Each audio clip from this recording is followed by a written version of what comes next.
Vamos a orar. Padre, en el nombre de Jesucristo, te damos gracias por esta hermosísima oportunidad que tenemos una vez más de reunirnos en calidad de estudiantes de la palabra, de la Biblia. Queremos suplicarte que tu Espíritu Santo, que fue enviado a guiarnos a toda verdad, lo haga en este día.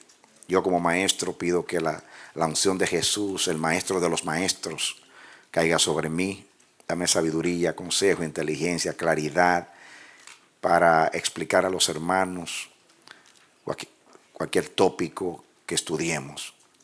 Que tu Espíritu Santo pueda pasearse entre nosotros, llenar nuestros corazones de luz. Que tu nombre sea muy glorificado en lo que hacemos. En el nombre de Jesús. Amén. Gloria al Señor. Bueno, mis amados, continuemos. Estamos estudiando el libro del Génesis y hemos estudiado el capítulo 1. Hablamos de los días, de los días de la creación, y hablamos de las diferentes teorías y las controversias que se han suscitado acerca de los días de la creación, acerca del Pentateuco, de la paternidad de los 5 libros primeros de la Biblia, que tanto los judíos como los cristianos se lo atribuimos a Moisés. Y nos hemos detenido porque queremos que ustedes pues puedan dar razón de su fe a cualquiera que cuestione la palabra del Señor. También que ustedes conozcan los argumentos de los críticos de la Biblia para que ustedes no sean ignorantes. Así que me detuve bastante en eso debido a su importancia. Hoy voy a depender mucho de la lectura, voy a leer y a explicar, porque estamos atrasados, como les dije al principio antes de grabar, que estamos cubriendo un periodo de 4,000 años desde la creación hasta Jesús, de acuerdo a la cronología bíblica, naturalmente. Entonces, es mucho tiempo de estudio y también el Antiguo Testamento es muy extenso. También ahí están los fundamentos de la fe del Nuevo. Y se requiere que seamos sabios en la manera que administramos el tiempo. Ahí en el material que yo he compartido para vuestra lectura, estamos hablando aquí de los días de la creación. Y en la página 61 hay una nota arqueológica que es muy importante. Dice: relatos babilónicos de la creación. ¿Están conmigo? Voy a leer, que es muy importante. Aquí hay un resumen. Yo tengo un montón de material aquí de dónde vienen todas estas cosas. Inclusive yo tengo en mi casa esos relatos completos, pero no les quiero complicar la vida. Creo que el resumen es muy importante. Aquí dice: en años recientes han sido hallados sobre tablillas de barro en las ruinas de Babilonia, Nínive, Nippur y Asur, que son esas ciudades de la Mesopotamia, ¿no? Diferentes epopeyas de la creación que contienen notables semejanzas con el himno de la creación del Génesis. Hay 7 tablillas o épocas de la creación.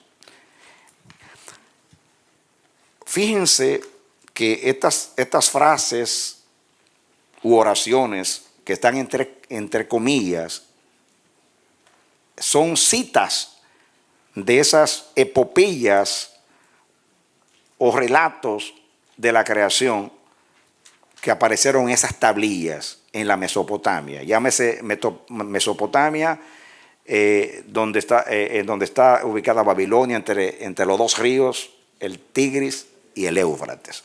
Muy bien, dice tierra entre 2 ríos, eso es Mesopotamia. Dice aquí, hay 7 tablillas o épocas de la creación. Dice, miren entre comillas, en el principio. Quiere decir que se asemeja, ahí están las semejanzas con la Biblia en la narración. Comienza diciendo, en el principio. Un abismo primitivo, entre comillas, igual que la Biblia, que hubo un abismo.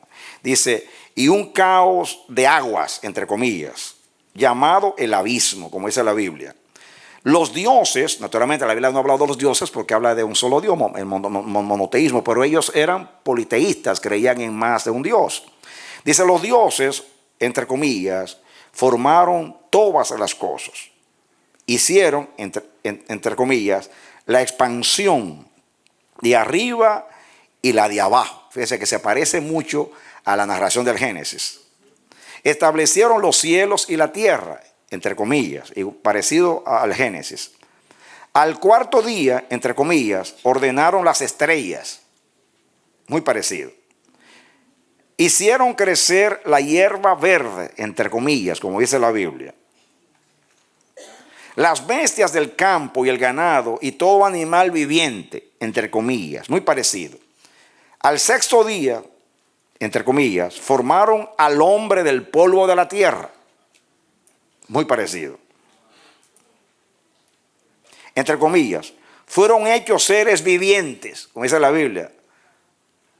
Hizo Dios al hombre del polvo de la tierra y sopló en su nariz soplo de vida y el hombre iba a ser un alma viviente.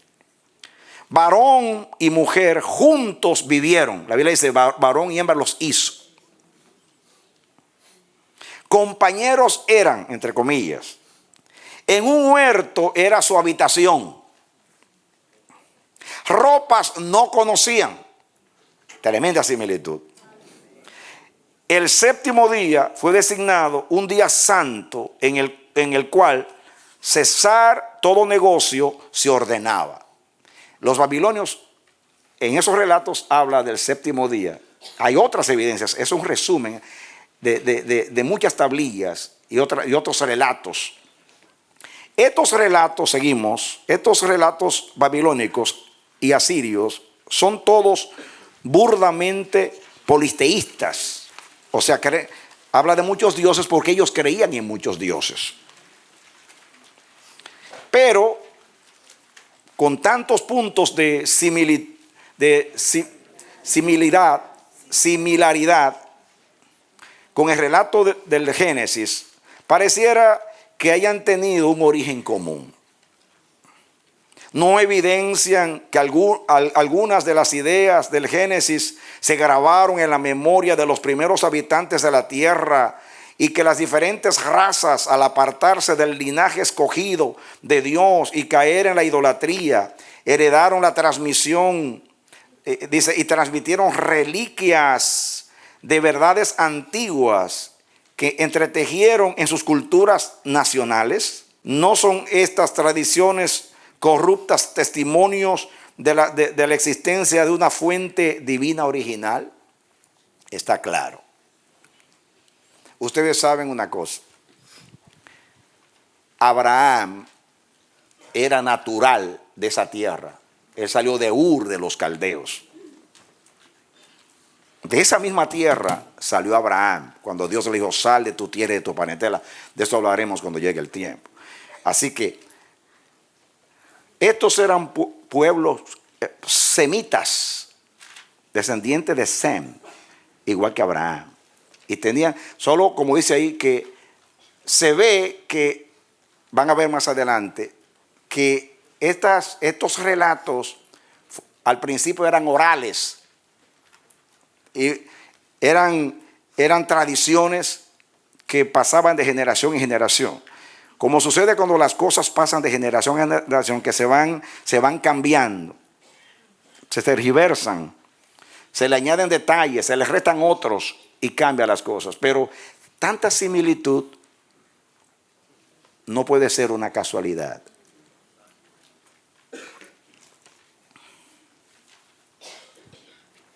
Hay varios relatos. Aquí hay un resumen nada más. Yo tengo información aquí, pero si me pongo a hacer eso, me voy a detener mucho ahí, por eso que estoy leyendo.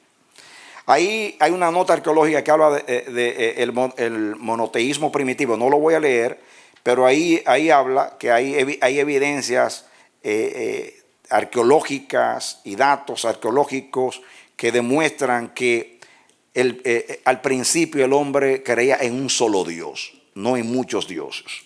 Hay quienes refutan eso, pero la Biblia lo dice, naturalmente. Ahí hay un dato que dice, que habla de 6, anunció en 1898, la última parte, que había descubierto en 3 tablillas diferentes del tiempo de Hammurabi. Hammurabi, eso fue un rey de Babilonia que escribió, que recopiló, hizo un código que más adelante, cuando hablemos de Abraham, vamos a hablar de él. Ustedes también por ahí ustedes lo han leído.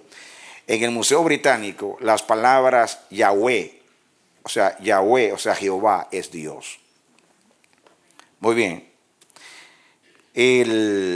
Hay evidencias de que el hombre al principio creía en un solo Dios, que después se fue desvirtuando el conocimiento de Dios y llegó a creer en muchos dioses.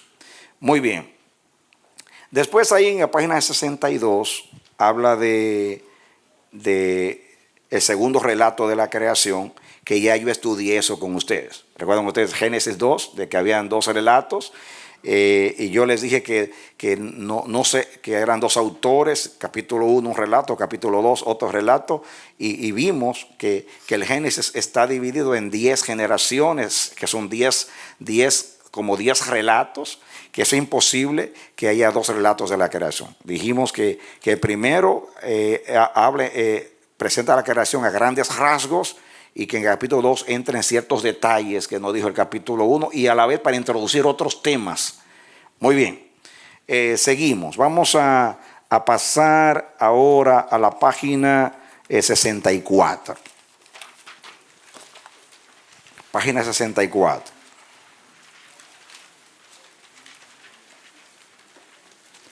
En la página 64 aparece la ubicación del huerto del Edén.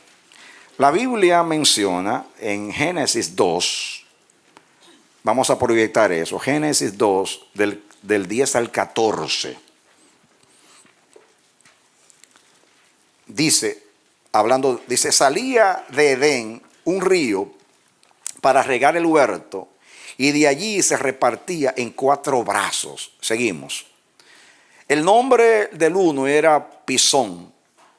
Este es el que rodea toda la tierra de Ávila, donde hay oro. Seguimos. Y el oro de aquella tierra es bueno. Hay allí también bedelio y ónice. El nombre del segundo río es Gihón. Este es el que rodea toda la tierra de Cus. Y el nombre del tercer río es Inequel. Este es el que va al oriente de Asiria. Y el cuarto río es el Éufrates. El Inequel es el Tigris. Y este es el Tigris y el Éufrates.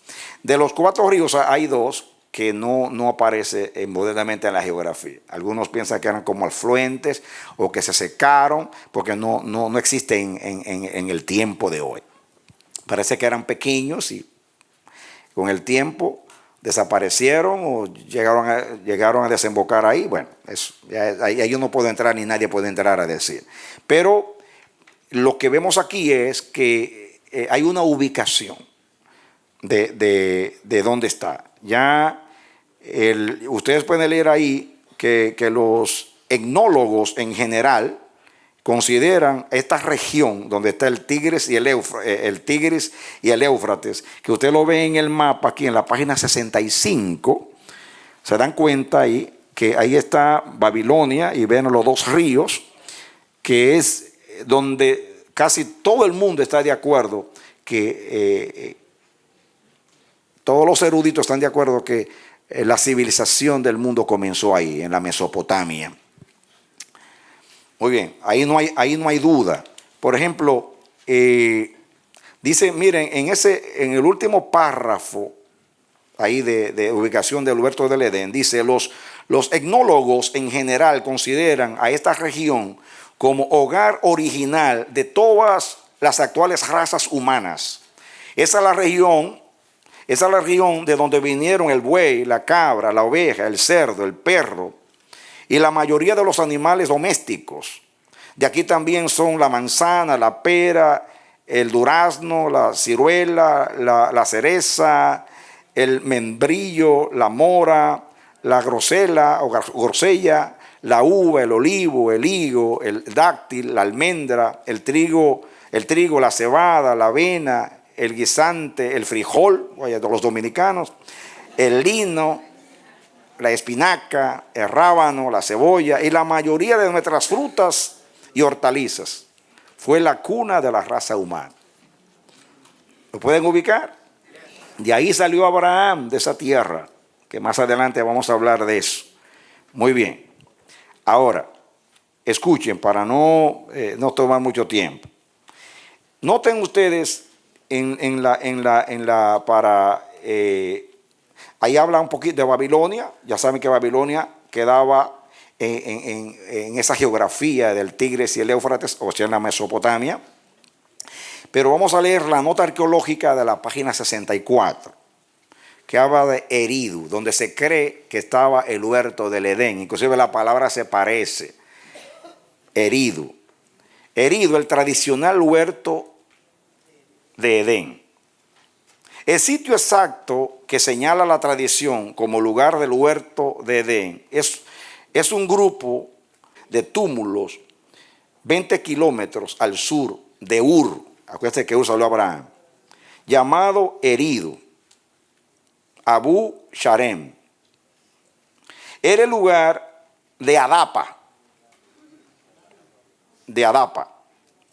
El Adán babilónico. Así se llama en los relatos de Babilonia, Adán, Adapa. Ve que se parece, Adapa y Eridu, muy parecido. Dice, ahí está la página 67, habla del prisma de Well, que usted está por ahí, pero no me voy a meter en eso. Dice que los dos primeros reyes de la historia reinaron en Eridu. Ahora, miren ustedes en el mapa, en la parte de abajo, y ubiquen a Eridu. Lo pueden mirar, yo lo puse, le puse un círculo en rojo. ¿Lo ven en la parte de abajo del mapa que dice Eridu? Miren ahí en ese Golfo Pérsico, de ahí nace el Éufrates. ¿Ve que nace el Éufrates? Y ahí mismo, pues, más adelante nace el Tigris, en el otro lado, pero ustedes ven ahí la ubicación de Eridu. Naturalmente esa es una teoría, pero hay mucho parecido, ¿no? Dice, leemos ahora en la página 65, dice, según antiguos escritos babilónicos, entre comillas, cerca de Eridu había un huerto en el cual estaba un misterioso árbol sagrado, un árbol de vida plantado por los dioses, cuyas raíces eran hondas y cuyas ramas llegaban hasta el cielo. Estaba exagerando, pero ahí está, él está. Era protegido por espíritus guardianes y nadie penetra en medio de él. ¿Recuerdan ustedes cuando el hombre pecó, que Dios puso los querubines afuera para cuidar el acceso? Fíjense, es increíble la similitud. Dice, las ruinas de Eridu fueron excavadas por Hall y Thompson del Museo Británico en 1918 y 19. Hallaron indicaciones de que había sido una ciudad próspera y culta, reverenciada como el hogar original del hombre. Yo he leído otras notas y dice que era una ciudad muy, muy próspera. Se han encontrado muchas cosas en esa ciudad. Muy bien. La región de Eridu. Dice, las excavaciones han revelado que la región alrededor de Eridu era densamente poblada desde los primeros tiempos conocidos y que fue durante siglos el centro dominante del mundo. Es una región en donde han sido hallados muchos de los escritos más antiguos y más valiosos. Ur, hogar de Abraham, que ahí aparece Ur en el mapa. Muy bien, dice Ur, hogar de Abraham, página 86, no pasen para allá, quedaba a solamente 20 kilómetros de Eridu. Interesante. Fara, hogar tradicional de Noé. Se cree tradicionalmente que ese era el lugar de Noé, Fara. Estaba o quedaba a 110 kilómetros. Obeid o Al-Ulbaid, en donde fue hallado el más antiguo documento histórico que se conoce. Estaba solo a 24 kilómetros de Eridu. Lagash, en donde se descubrieron inmensas bibliotecas primitivas, véase la página ahí, dice, quedaba a solo 95 kilómetros de Eridu. Nippur, otro centro literario, estaba a 160 kilómetros. Erech, una de las ciudades de Nimrod, estaba a 80 kilómetros de distancia. Lea, proyécteme allá, por favor, a Génesis 10, del 8 al 10. Ustedes no lo buscan ahí. Vamos a leerlo allá en la pantalla, para que vean que menciona Erech cuando habla de Nimrod. Dice, y Cus engendró a Nimrod, que llegó a ser poderoso en la tierra. Siga, por favor. Él fue un poderoso cazador delante del Señor. Por tanto, se dice, como Nimrod, poderoso cazador delante del Señor. Sigue. Ahora dice, y el comienzo de su reino fue Babel, Erech, Acab, Calme. Esas ciudades han aparecido, Sinar, fueron desenterradas. Pero ahí mira, Erech. ¿La tiene ya? Solamente era eso. Que ustedes vean que es una ciudad antidiluviana. Ahí lo dice la Biblia. Entonces esas ciudades han sido desenterradas y han aparecido muchas cosas en esas ciudades. Muy bien. Ahí está hablando de la geografía de la región de Eridu y cómo lugares importantes quedan cerca de Eridu, donde se cree que estaba el huerto del Edén. Dice Larsa, en donde apareció la prisma de Wal, que es muy importante, estaba a unos 65 kilómetros de Babilonia. Dice a 65 kilómetros. Babilonia quedaba a 240 kilómetros desde Eridu. ¿De acuerdo? Muy bien. Pasemos ahora a la página 67. 67 y 68. ¿Están conmigo? Ahí habla de la caída del hombre, que no hay que entrar en nada de eso porque ustedes han estudiado un montón de sermones de eso y eso no importa. Estoy hablando de lo que es arqueología, historia, fechas, controversias, ¿entiende? Información para ustedes. Aquí donde dice la simiente de la mujer, hay una nota arqueológica, o hay notas arqueológicas en plural. ¿Lo tienen? Dice tradición babilónica de la caída del hombre. Las inscripciones primitivas babilónicas abundan en referencia, entre comillas, a un árbol de la vida, del cual fue expulsado el hombre por influencia de un espíritu maligno personificado en una serpiente, y al cual impidieron su regreso querubines guardianes.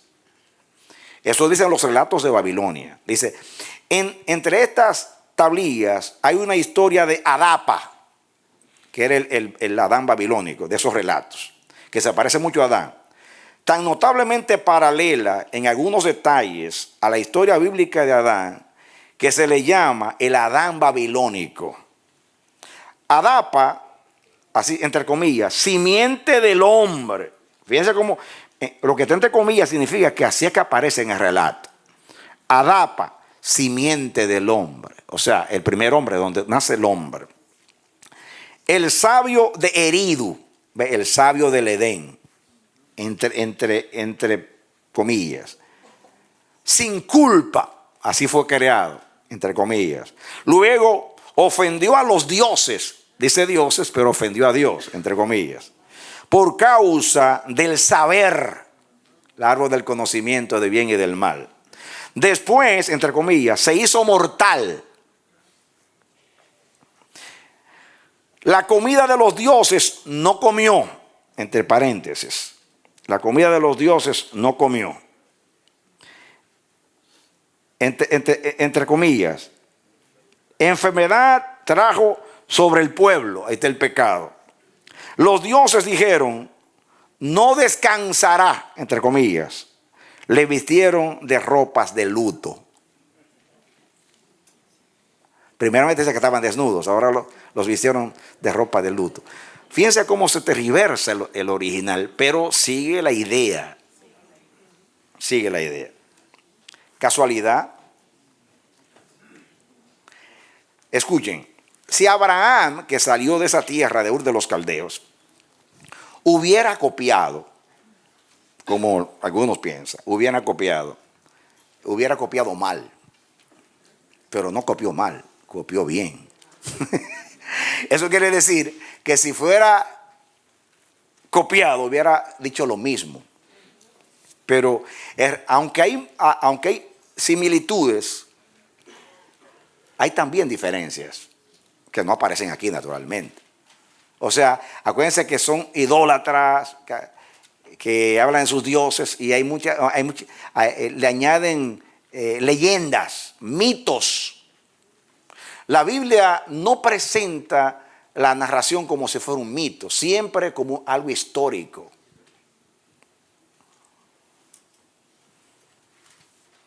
En el 67 abajo dice, sello de la tentación. Miren ustedes acá, si lo pueden distinguir. Ven un hombre y una mujer, correcto. Y en el centro hay un árbol. Y en la parte detrás de la mujer hay una serpiente. ¿Puede ser eso una casualidad? No puede ser una casualidad.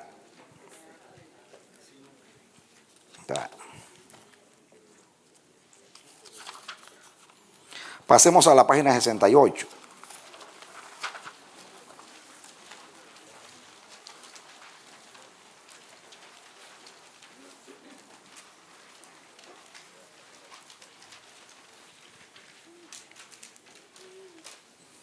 El sello de Adán y Eva.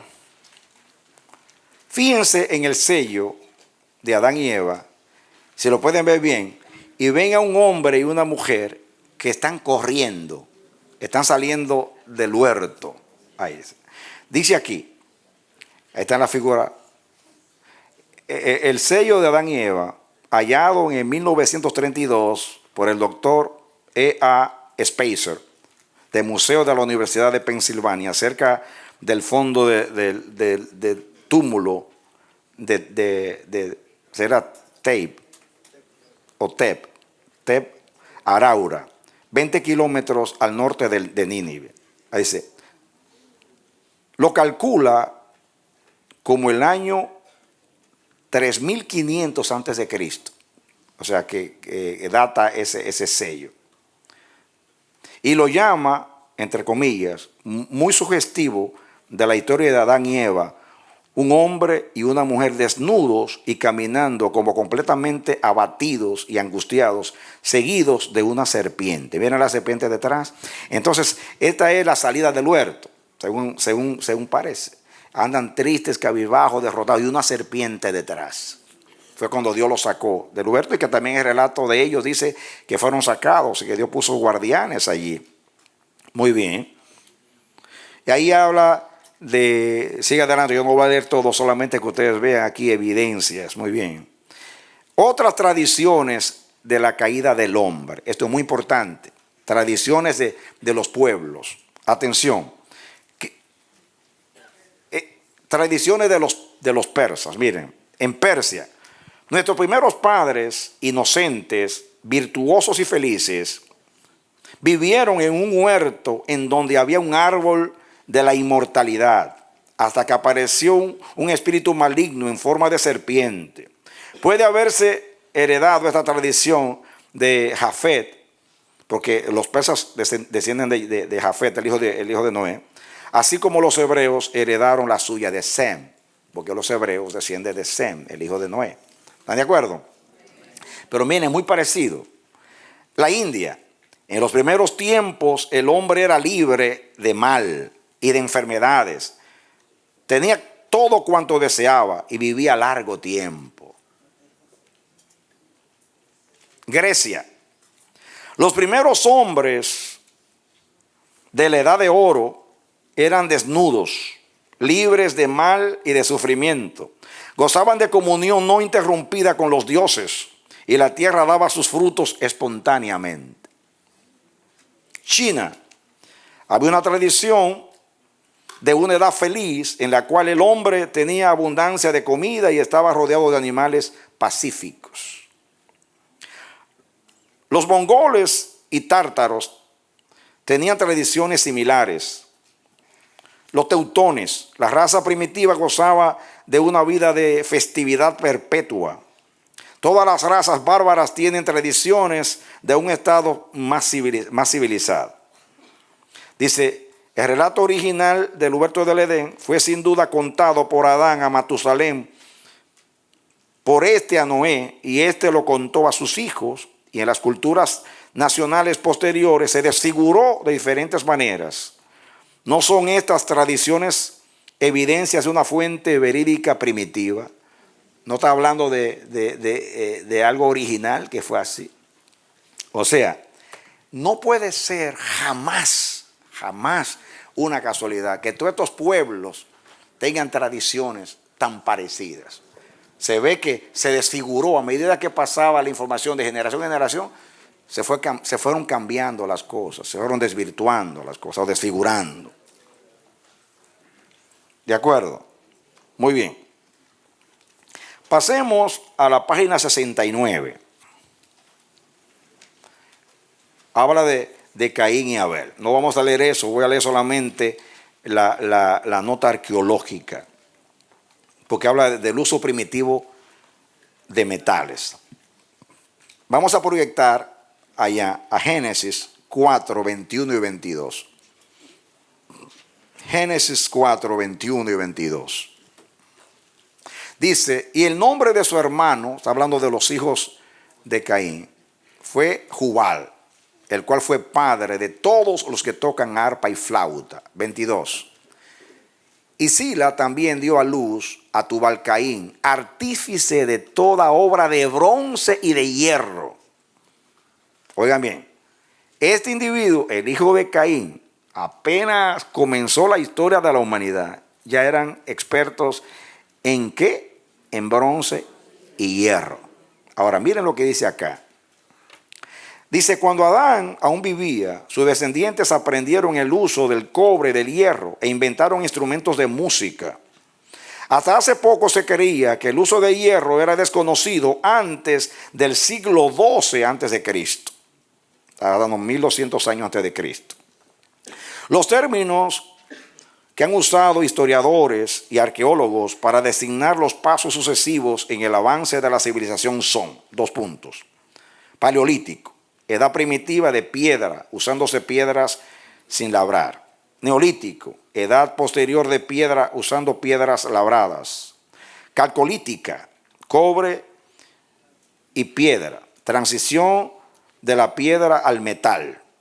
Edad de bronce, 2500 a 1200 a.C.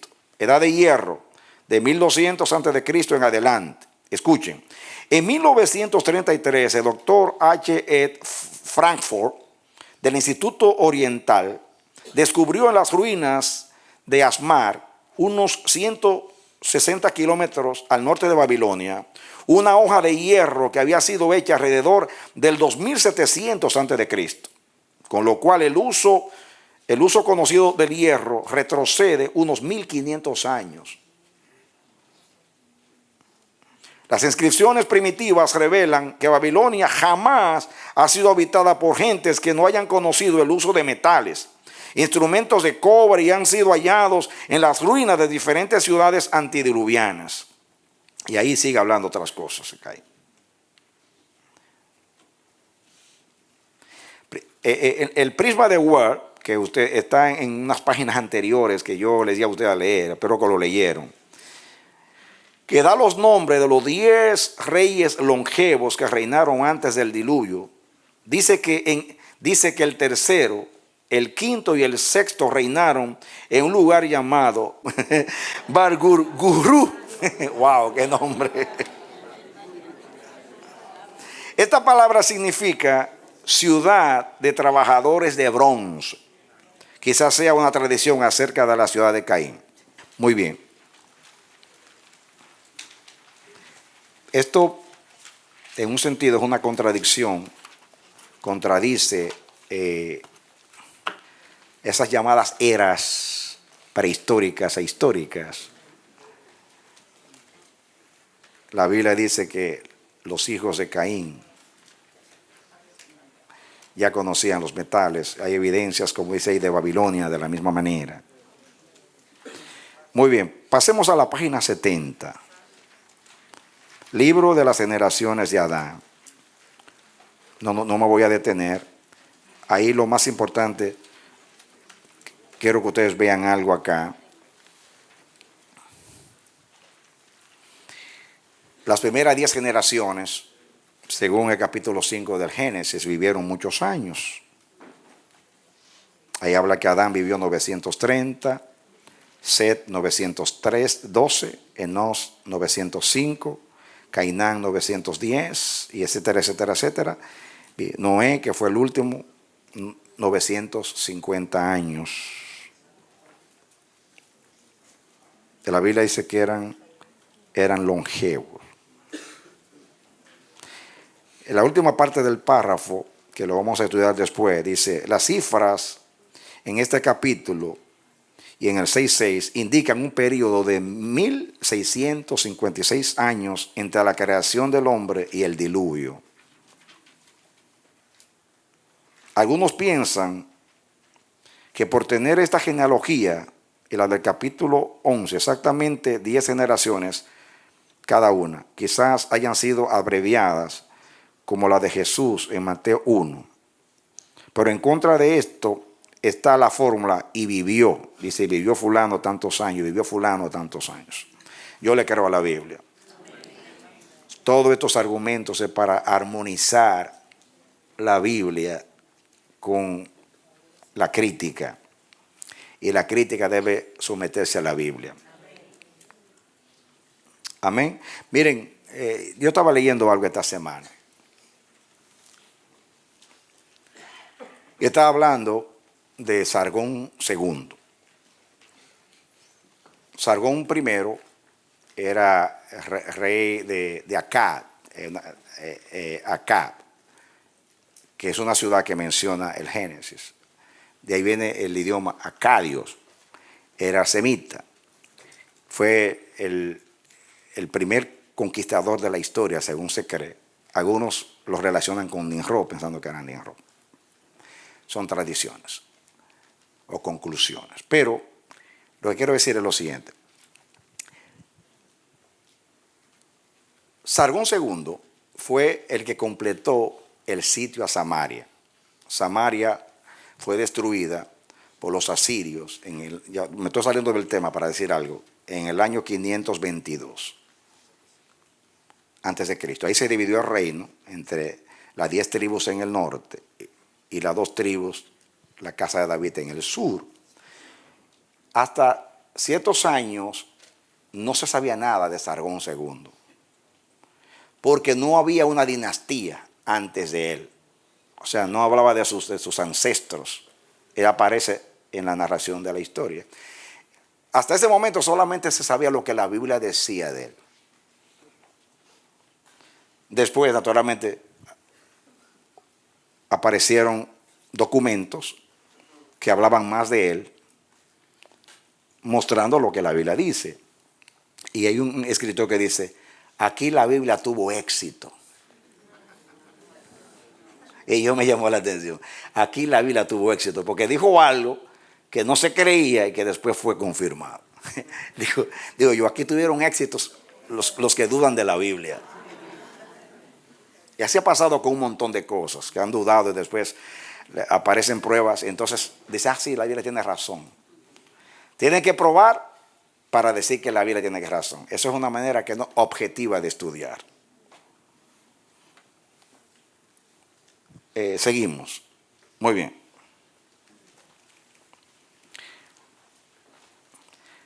Miren en la página 70, en la parte de abajo, la longevidad primitiva, para que vean los relatos de Babilonia. Beroso, historiador babilónico del año 300 a.C., basando su historia en archivos del templo de Marduk, que era su dios, copiados de inscripciones primitivas, muchas de las cuales han sido descubiertas, nombró a 10 reyes longevos que reinaron desde 10.000 hasta 60.000 años cada uno. Bien exagerado. Ahí menciona los nombres, que no me voy a poner a ellos, son nombres raros, y el lugar donde reinaron. Pero fíjense, al final dice: en los días de Cisuro, dice Beroso, ocurrió el gran diluvio, entre comillas.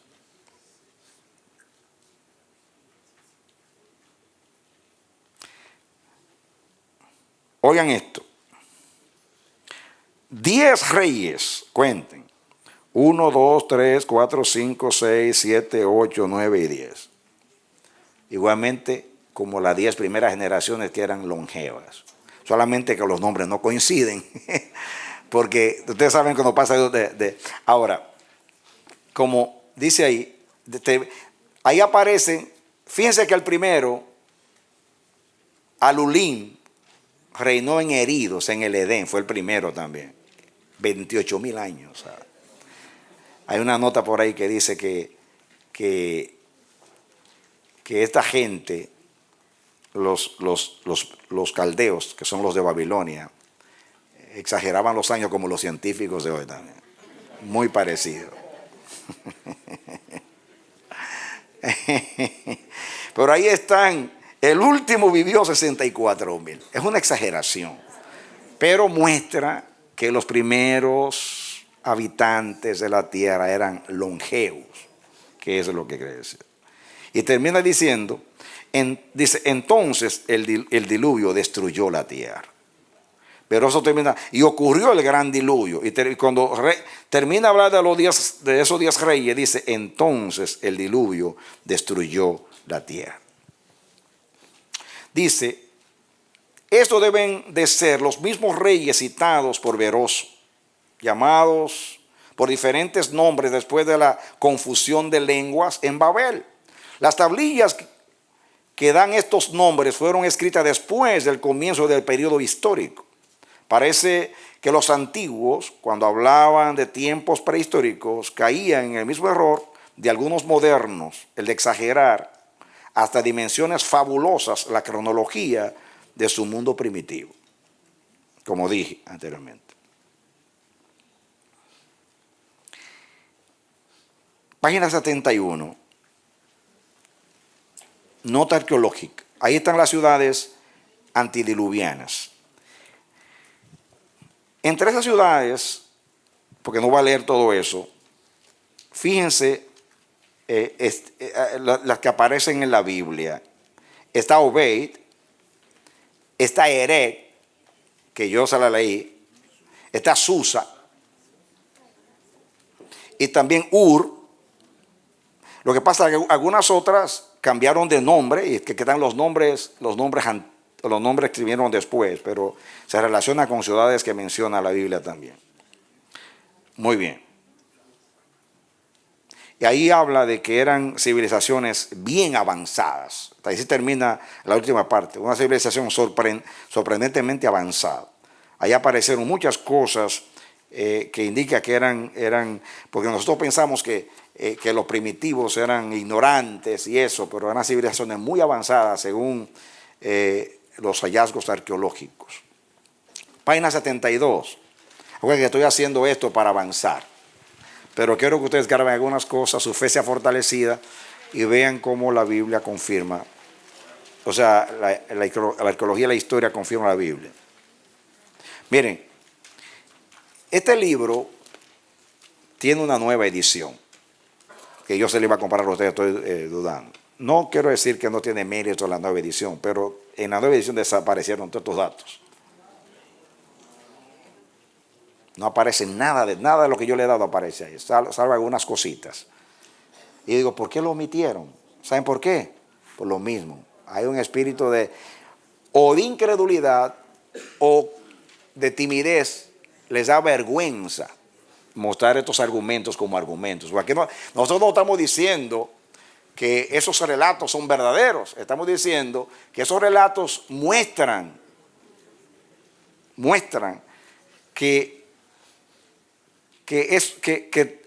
hubo un origen común en la raza humana. Porque todos los pueblos, si no relatan exactamente como el Génesis, pero dicen muchos datos parecidos que muestran que tuvieron, que pasaron de boca en boca y se fue desfigurando el relato, pero muestra un origen común del hombre. En ninguna de las historias dice que fue un mono el que hizo eso. los monos no trabajan con hierro ni metales de esas cosas. Bueno, ellos me dejarán ignorancia porque ellos hablan de millones de años y se meten más para allá en la prehistoria. Pero yo estoy diciendo bromeando esto. Muy bien. Página 72. Habla de la maldad antidiluviana. Y habla de Génesis 6.2. Vamos a proyectar a Génesis 6.2.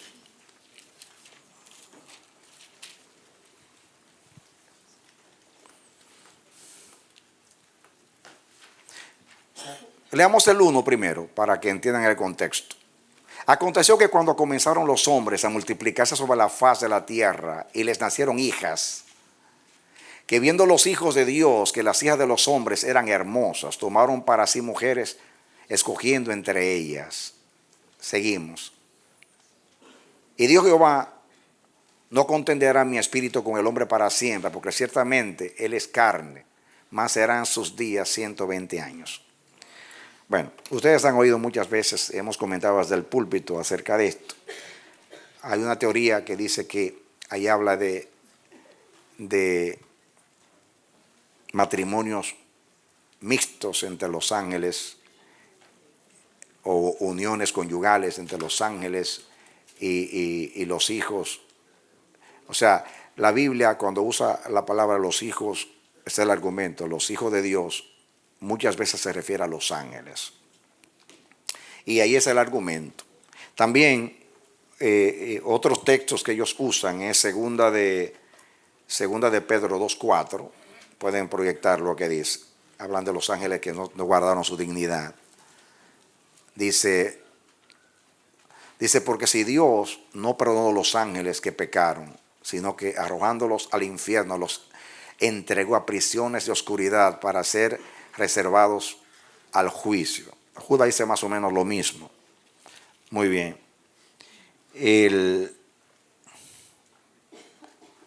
Jesús dijo que los ángeles no tienen sexo. Dice que, yo puse el texto por acá en Mateo, Mateo 22:30. Vamos a ponerlo, Mateo 22:30. Dice, porque en la resurrección ni se casarán, ni se darán en casamiento, sino que serán como los ángeles de Dios en el cielo. Bueno, son dos teorías. Nosotros creemos que cuando habla de los hijos de Dios, está hablando de los hijos de Set, que es la descendencia santa, y los hijos de Caín, los que se desviaron. Muy bien. Los ángeles no tienen sexo, es imposible que eso pueda así. A menos que el diablo no haya inventado algo que está fuera de lo natural. Muy bien, así como los hombres han inventado tantas cosas para reproducirse hoy, pero pueden inventar muchas cosas. Pero vamos a seguir creyendo lo que la Biblia enseña, que ese es el propósito de esta clase, someternos a la palabra del Señor. Ahí habla también de que un argumento histórico de que existió el diluvio fue que Jesús habló de Noé. Dice, Jesús tuvo el diluvio como un hecho histórico y comparó el tiempo de su venida con los días de Noé. Que hay que leer lo que ustedes conocen, como los días de Noé, así será la venida del Hijo del Hombre. Así que Jesús consideró el diluvio como algo histórico. Ahí habla de las generaciones de Noé. Eso es importante. Las generaciones de Noé. Ustedes van a leer eso después, Noé y el arca. Yo les di a ustedes unos artículos aparte que hablan mucho del diluvio. Léanlo para la próxima clase. Ahí habla de las medidas del arca, habla de estudios que se han hecho de que las especies podían caber en el arca por el tamaño. Y también habla de las evidencias de que existió un diluvio sobre la tierra. Yo creo que los científicos no dudan, quizás no le llamen diluvio, pero están de acuerdo que hubo un desastre universal en la tierra, porque hay muchas evidencias de eso. Han aparecido muchos fósiles, pero muchos fósiles en montañas bien elevadas, de peces. Y los peces, ¿cómo llegaron allí? Esqueletos de peces, pero muchos, no está hablando de uno o dos, muchos, que muestra de que las aguas llegaron a ciertas alturas. Muy bien. Pero ustedes van a leer eso después. Yo no tengo el tiempo para detenerme en eso. Ahí, por ejemplo, habla de los animales. Aquí también, página 72. La manera, cuántas especies, habla de 7.000 especies. Ustedes van a leer el otro artículo o los dos artículos que les dimos ya para que ustedes lo estudien después. En el 73 dice al principio el diluvio, dice citando a Génesis 7:11, fueron rotas las fuentes del abismo y las cataratas del cielo fueron abiertas. O sea, así narra la Biblia lo que sucedió. Ahí hay dice área del diluvio, hay teorías, hay dos teorías, una que el diluvio fue universal y otros que creen que fue algo geográficamente local.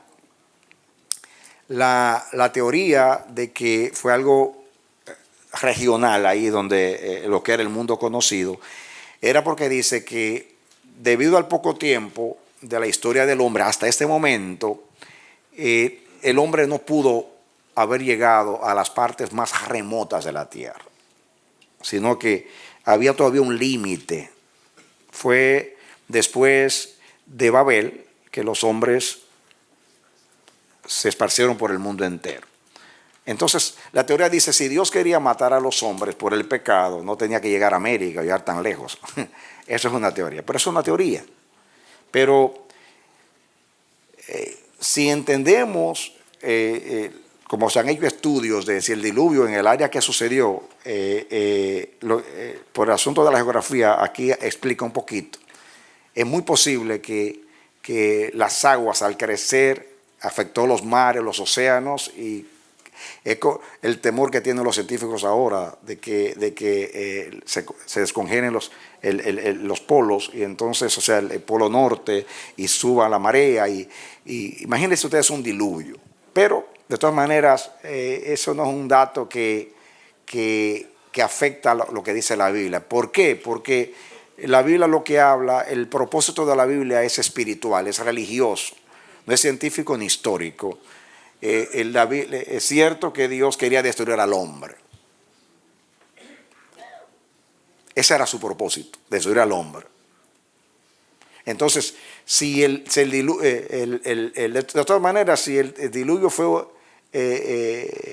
universal, aunque no hubiera hombres que matar por allá, llegó por el efecto natural de los mares y eso. Pero eso no nos... Ni sí ni no para nosotros, es lo mismo. Pero hay muchas evidencias en muchos lugares que muestra que el diluvio arropó toda la tierra. Lo que pasa es que hay personas que quieren simplificar las cosas para que no tener que ejercitar mucho la fe.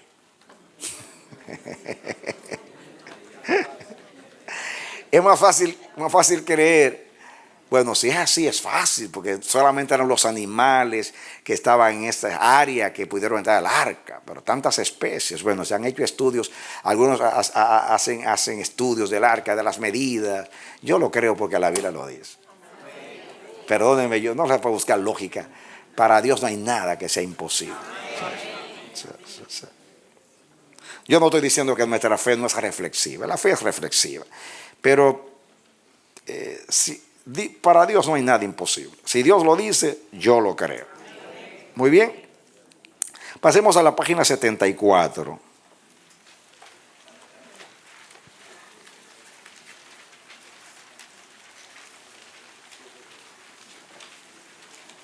Habla de la cronología del arca. Hay habla de los días que no entro en el arca. Bueno, léanlo ustedes, esas son cosas que lo dice la Biblia, no hay que leerlo. La Biblia dice que el arca descansó en el monte más alto y habla del monte Ararat. Es el llamado monte de Armenia en Turquía. ¿Dónde queda Armenia? O sea, el monte Ararat queda en Turquía. Y es bueno que sepan que el monte Ararat no era un solo monte. Era como una cordillera, muchos montes, y que hay uno que se llama Ararat, o sea, uno que era elevado, y se cree que ahí, que tiene 5.200 metros según dice aquí. Aquí asentó, dice Noé. Yo tengo un dato aquí acerca del monte Ararat, pero si me detengo en eso, no vamos a avanzar. Conforme se con saber que de un solo monte, eran muchos montes, pero que hay uno que se llama Ararat, significa en sánscrito tierra sagrada.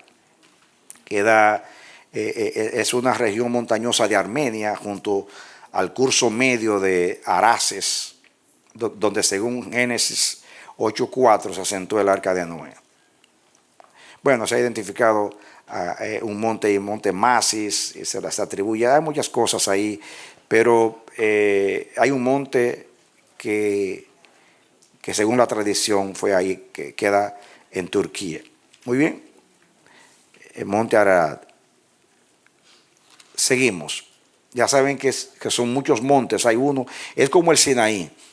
Yo he estado en la Tierra Santa, Sinaí son cordilleras, muchas montañas. Entonces hay una tradición que dice, este era el monte de Horeb donde Dios habló a Moisés. Pero puede ser otro, porque son muchos montes que hay allí. Muy bien, de todas maneras sabemos que fue en uno de los montes de Armenia, en el monte Ararat. Por eso este monte se cree que fue ahí, porque la Biblia dice que era el monte más alto. Por eso se cree que es ese. Muy bien. Ahí menciona un dato que lo relaciona con Noé. El nombre, Maxuana, que significa aquí asentóse Noé, entre comillas, según la tradición. Muy bien. La profecía de capítulo 9, del 18 al 22, la profecía de Noé. Muy bien. Ahí dice, los descendientes de Cam habían de ser sujetos a servidumbre. Vamos a leer eso es muy importante. Capítulo 9, los versículos 25 al 27. Vamos a poner rapidito ahí. Vamos a comenzar antes. A ver, comencemos con el 18. A ver. Muy bien. Y los hijos de Noé que salieron del arca fueron Sem, Cam y Jafet. Y Cam es el padre de Canaán. Vieron que la Biblia narra, porque Canaán es muy importante para los judíos, porque esa es la tierra que Dios les dio, les prometió en ese tiempo más adelante, ¿no? Pero sigue. Bien. Estos tres son los hijos de Noé, y de ellos fue llena toda la tierra. Seguimos. Ahí dice que después comenzó Noé a labrar la tierra y plantó una viña. Ya ustedes saben, y bebió del vino y se embriagó y estaba descubierto en medio de su tienda. Sigan rapidito. Ahí dice, y Cam, padre de Canaán, vio la desnudez de su padre y lo dijo a sus dos hermanos que estaban afuera. Sigan. Entonces Sem y Jafet tomaron la ropa y la pusieron sobre sus propios hombros y andando hacia atrás cubrieron la desnudez de su padre, teniendo vueltos sus rostros, y así no vieron la desnudez de su padre. Sigue. Y despertó Noé de su embriaguez y supo lo que le había hecho su hijo más joven, y dijo, maldito sea Canaán, siervo de siervo será a sus hermanos. Párense ahí. Dice, ahí la palabra joven, el más joven de sus descendientes, porque el más joven de los tres era Jafet, Sem, Cam y Jafet, y no fue Jafet que lo maldijo. Ahí está hablando de Canaán, o sea, posiblemente fue, él dice el más joven, posiblemente está hablando el primer nieto, o sea, el último nieto, que está hablando de Canaán, porque el que maldijo no fue a Cam, sino a Canaán. Y dijo, maldito sea Canaán, siervo de siervo será a sus hermanos. Siguen. Y dijo, más bendito por Jehová mi Dios sea Sem, y sea Canaán su siervo. Sigamos. Engrandezca a Dios a Jafet y habite en las tiendas de Sem, y sea Canaán su siervo. Y vivió Noé después del diluvio. Ahí sí. parémonos acá. Esta profecía es muy importante porque esta profecía es extraordinaria, porque Noé con su boca le revela el destino de las naciones, diríamos. Ha habido muchas teorías. Hay personas que son racistas y dicen que, ¿sabe que los descendientes de Cam poblaron el África? Van a ver más adelante. Y algunos dicen, bueno, hay una maldición para los negros. Cuando Noé maldijo, no estaba pensando en los negros. Era un asunto espiritual. En realidad no maldijo a todos los de Cam, sino a Canaán. No a todos los camitas, sino a Canaán, hijo menor de Cam. Te está mandando un mensaje. Está revelando lo corrupto que van a ser los cananeos. Miren el espíritu de los cananeos. Más adelante hablaremos de los cananeos. Y te está introduciendo ya lo que va a pasar después. ¿Por qué Dios destruye a los cananeos para dar esa tierra a los hebreos? Cuando en el capítulo 15, no tienen que buscarlo, Dios habla a Abraham y le dice, ten por cierto que tu descendencia durará 400 más años en una tierra y después yo los sacaré de allí. Y dice, y estarán allí hasta que la maldad de los amorreos llegue a su colmo.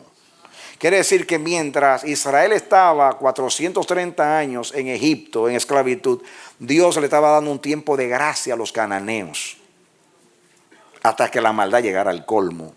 Quiere decir que ese espíritu de Canaán pasó a los cananeos. Que cuando llegue el tiempo vamos a hablar de la corrupción, la inmoralidad que había allí.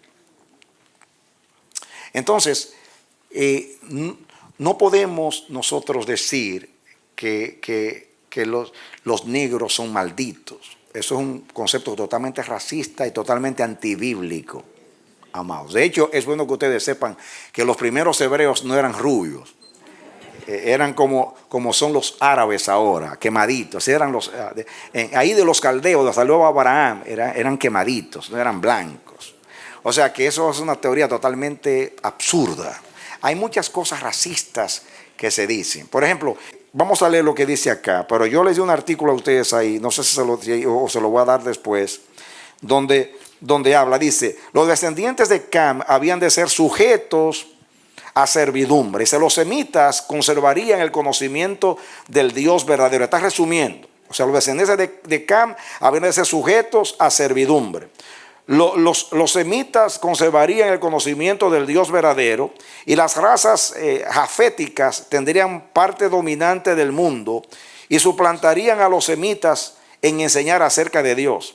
Esto se cumplió cuando los israelitas tomaron Canaán, los griegos tomaron a Sidón y Roma derrotó a Cartago. Desde entonces las razas jaféticas han dominado al mundo y han sido convertidas al Dios de Sem, mientras que los semitas han ocupado un lugar de relativa insignificancia y las razas camitas un lugar de servidumbre. Un pronóstico sorprendente de la historia. Aquí dice que los camitas iban a ser esclavos, pero escuchen lo siguiente, para que no se equivoquen, no se equivoquen. Eso es en el transcurso de la historia y está hablando más bien de Canaán al principio. Porque, miren, los egipcios eran, de hecho, a Egipto se le llama la tierra de Cam. ¿Cómo se llama Egipto? Y fue uno de los primeros imperios de la historia humana que no reinaron no fue imperio por 2 o 3 años, por siglos. Por siglos. Algunos, yo estaba leyendo, Jafet dio origen a los indoeuropeos, a todos los europeos, los sajones, todos, España, Inglaterra, bueno, los países de Europa generalmente, indoeuropeos. Hay una jactancia que dice, yo leí un artículo, estaba leyendo un artículo de un indoeuropeo, dice, nosotros nos hemos engañado diciendo que como somos descendientes de Jafet, que nosotros somos los científicos del mundo. Dice, los grandes los indicios del conocimiento, de los grandes inventos, nacieron en la antigüedad. Por ejemplo, en Egipto. Muchas de las cosas nacieron en Egipto, que eran los hijos de Cam. Él dice, no hay invento de hoy que no tuvo su origen en Cam. Entonces, él lo dice que lo que Jafet ha hecho es tomar el conocimiento antiguo y con la filosofía han cambiado las cosas. Pero todas las razas han aportado. Tanto las semitas como la Jafet. Aquí habla de algo que sí, como dice ahí, es verdadero. Porque más adelante, después que los camitas terminaron su apogeo, cayó Egipto, que fue un gran imperio camita. Después vinieron otros imperios y fueron sometiendo. Pero la historia es que después que entran los griegos ya pasan a ser indoeuropeos. Entran los griegos con Alejandro Magno, siguen los romanos y allá en adelante los de Jafet han conquistado el mundo. Y han tomado el conocimiento, como hizo Roma con Grecia, han tomado el conocimiento de los antiguos y con esos principios han hecho otros inventos, han perfeccionado los inventos. Dice que la aportación de Jafet es que Jafet ha tomado el conocimiento, lo ha llevado a una filosofía que es como aparece hoy, o sea, le ha dado la filosofía a la misma teología. Al conocimiento de Sem que ha hecho Jafet, ha tomado el conocimiento de Sem con el evangelio que nos pasó a los gentiles. El evangelio pasa de Asia y África, pasa a Europa y de Europa pasa al mundo entero, a Occidente.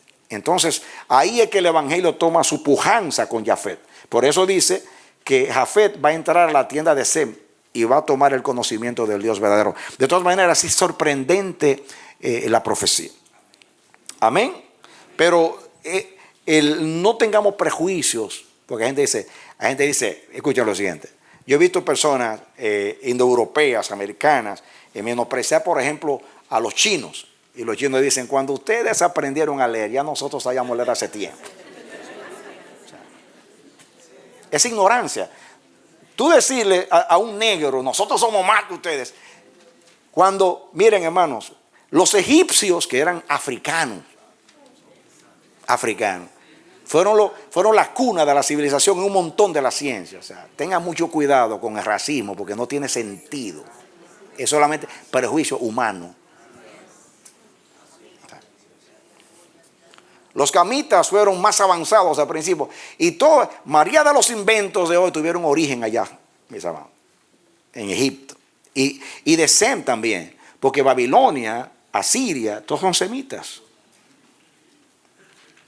El álgebra lo inventaron los árabes, son semitas también. Muchas de las cosas tenemos que tener cuidado. Ese racismo no tiene sentido. Pero sí es cierto que lo que la Biblia habla aquí es de Canaán y también siervo de siervos será. Es cierto que las naciones camitas fueron sujetas después a Jafet sometió a los africanos también cuando cayó el imperio de los egipcios. Muy bien.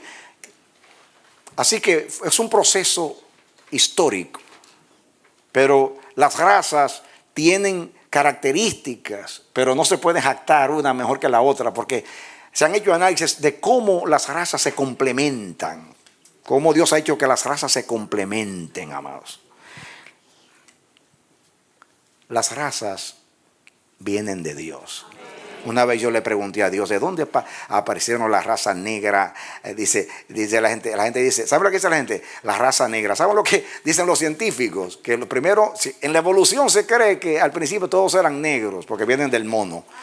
O sea, no es cierto, y que los blancos fue un asunto de la piel, por el sol, teorías. O sea, yo le pregunté a Dios, y tú, Señor, dime cuál es el origen de las razas. Y Dios me dijo, como yo tenía propósito con las razas, yo le puse toda la genética a Adán para que se manifestara en generaciones después. Y después del diluvio que vino Babel y se fueron al mundo entero, se comenzó a manifestar, a aparecer la genética de las razas. Pero todas las razas vienen de Dios. Ahora, lo que los científicos explican de las razas son cosas que, perdón a mí, son cosas que son disparates que ni lógicos son.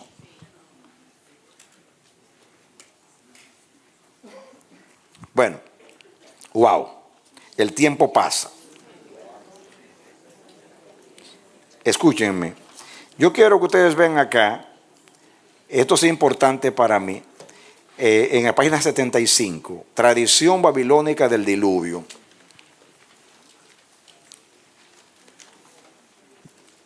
Ya hemos hablado, y vamos a hablar más adelante de Beroso, fue un sacerdote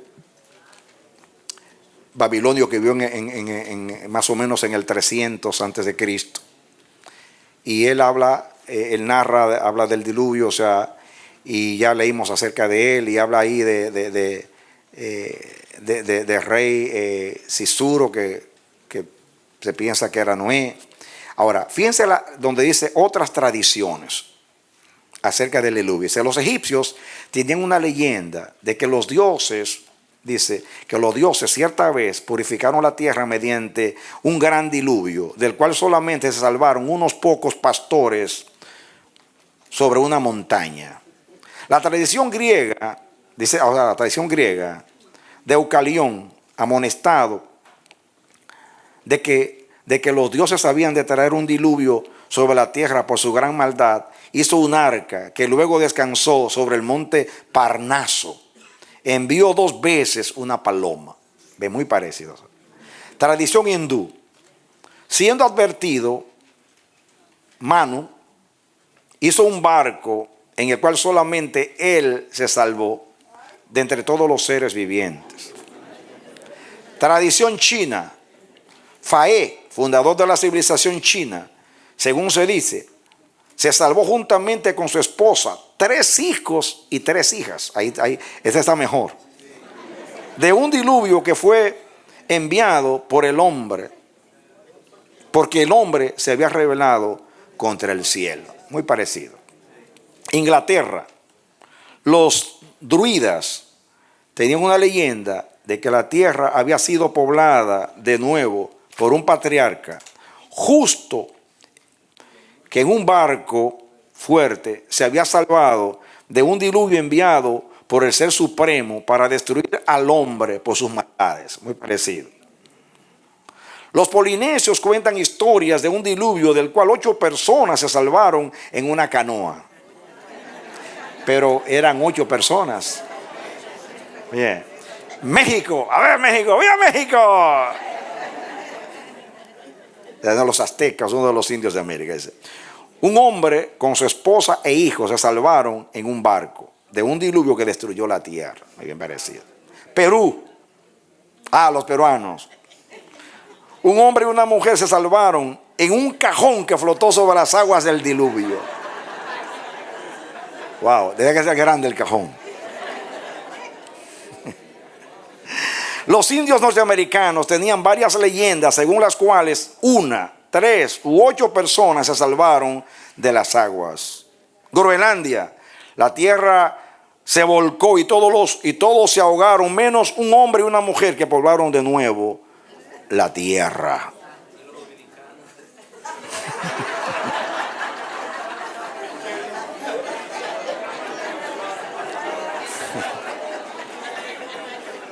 Dice aquí, los babilonios, asirios, egipcios, persas, hindúes, griegos, chinos, frigios, frigianos, esquimales, indios norte y suramericanos, brasileños, peruanos y toda la rama de la raza, semitas, arianos y turanios, todos tienen tradiciones de un gran diluvio que destruyó a toda la humanidad menos a una sola familia.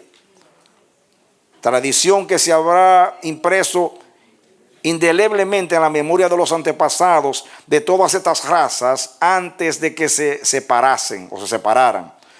Todos estos mitos, entre comillas, se comprenden solamente bajo el supuesto de que algún evento de tal naturaleza sucedió, semejante creencia universal, y que no nazca de algún principio instintivo de nuestra naturaleza, necesariamente ha de basarse en un hecho histórico.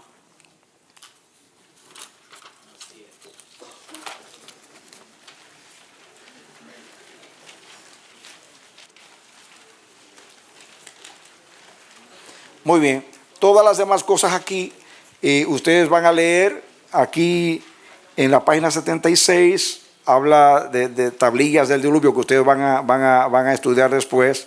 Habla de relatos del diluvio por el Noé babilónico, y ahí menciona ahí esta ciudad antidiluviana de Erech, que yo se la leí en el capítulo 10. Léanlo después. Y ahí habla después en la 77, habla de nota arqueológica, la capa diluviana de Ur, que ahí fue que salió Abraham. Es bueno que ustedes lo lean después. Muy bien. Y entonces terminamos ahí. Léanse esas páginas. Yo no creo que voy a comentar todas las cosas, pero por lo menos estudiense mucho. Vamos a pasar a los artículos del diluvio que yo les di. Están ahí hoy, y creo que la vez pasada también les dimos un artículo del diluvio y otro hoy también.